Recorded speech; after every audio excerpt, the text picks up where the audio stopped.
Welcome to Let Me Fix This. Enjoy the video. You begin by sorting what matters. Heavy sweaters and down go together. Delicate shirts go separate to avoid creases. Once done, pick a bag slightly larger than your pile and leave about 10–15% headroom before sealing. This prevents overcompression. Make sure to lay the bag flat and close the zipper fully. You will remove air more effectively if the seal is perfect. Next, smooth the contents so there are no hard lumps, because even compression needs even distribution to avoid damage. You now compress, matching your tool to the valve.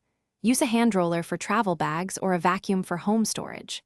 First, compress in stages. Press down to about 50% volume, then redistribute garments and finish compressing. This reduces wrinkles and avoids trapped air pockets. Make sure to monitor seams and fabric labels while you work, because some materials like leather or embellished items need gentler treatment. If the bag resists, pause and adjust contents to prevent irreversible creasing or fabric stretch. You finish by sealing and testing the bag. Press firmly for 10–20 seconds to confirm it holds vacuum. Once sealed, label the bag with contents and destination so you can find things quickly. Place upright or flat depending on space. Make sure to avoid stacking heavy items on top. Compressed fabrics can re-expand unevenly under weight. If you encounter leaks, reseal the zipper, check the valve for debris, or use a second bag as a backup. This simple troubleshooting prevents ruined packing at the last minute.